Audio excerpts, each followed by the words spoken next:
Baru dilantik, Wakil Bahlil bocorkan ada 400 LOI buat IKN Nusantara, investor asing minat sektor ini. Ratusan investor asing dikabarkan siap masuk ke IKN Nusantara di Kalimantan Timur. Hal ini diungkapkan Wakil Menteri Investasi, Wakil Kepala BKPM Yuliot Tanjung. Diketahui, Yuliot baru saja dilantik menjadi Wakil Menteri Investasi, alias wakilnya Bahlil Lahadalia. Meski baru dilantik, Yuliot langsung membocorkan ada hingga saat ini sudah ada lebih dari 400 letter of intent LOI atau minat investasi. Ia menambahkan bahwa sudah ada investor asing yang akan berinvestasi di bidang renewable energy, energi terbarukan.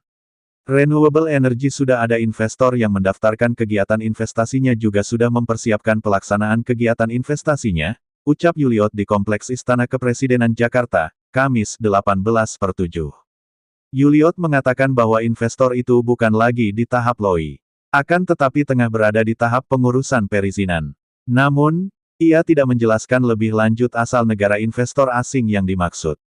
Bukan tahap LOI, kalau itu sudah tahap perizinan, mereka sudah masuk tahap perizinan, ujar Yuliot. Sebelumnya, Menteri Investasi Kepala BKPM Bahlil Lahadalia menyampaikan, terdapat investor Uni Emirat Arab UEA, yang menyampaikan minat investasi solar panel di IKN. Bahlil mengaku belum bisa bicara banyak perihal minat investasi EBT dari investor UEA. Menurutnya, pengerjaan proyek akan dilakukan dengan skema B2B dan melibatkan PLN.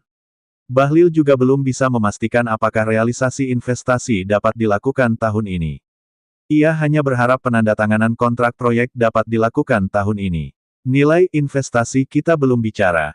Kapasitasnya kurang lebih 1,2 gigawatt, ujar Bahlil di Kompleks Istana Kepresidenan, Kamis, tanggal 18 April tahun 2024. Jokowi ngantor di IKN akhir Juli. Presiden Jokowi dipastikan akan berkantor di IKN Nusantara, Kalimantan Timur. Kepastian jadwal baru kapan Jokowi berkantor di IKN Nusantara ini disampaikan tenaga ahli utama Deputi 4 Kantor Staf Kepresidenan, KSP Ali Mokhtar Ngabalin, Rabu, tanggal 17 Juli tahun 2024. Sebelumnya, Jokowi dijadwalkan berkantor di IKN, awal Juli ini.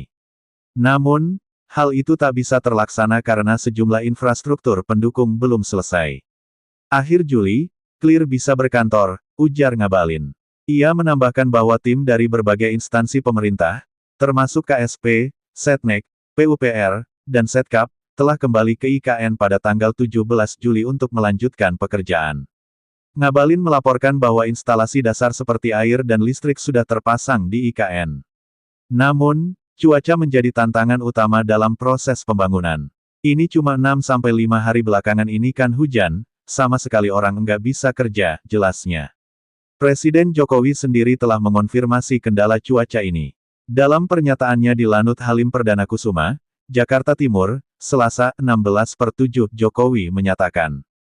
Kemarin memang targetnya kan Juli, tetapi kan lihat ke IKN, tiap hari hujan terus, hujan deras banget. Meski demikian, Jokowi menekankan bahwa pembangunan IKN adalah proyek jangka panjang. IKN itu kan bukan dibangun 2 tahun 3 tahun, ini sebuah mimpi besar jangka panjang, proyek jangka panjang. Mungkin 15-20 tahun, ujarnya. Sementara itu, Ngabalin mengungkapkan adanya minat investasi dari beberapa negara asing. Ini lagi antre loh, kemarin saja saya terima 3 negara untuk minat investasi Korea, China, sama Emirat, tuturnya. Pembangunan IKN saat ini masih dalam fase pertama, yang fokus pada pusat inti pemerintahan yang dibiayai oleh Anggaran Pendapatan dan Belanja Negara (APBN). Meskipun ada tantangan cuaca, pemerintah optimis dapat memenuhi target untuk mulai beroperasi di IKN pada akhir Juli tahun 2024.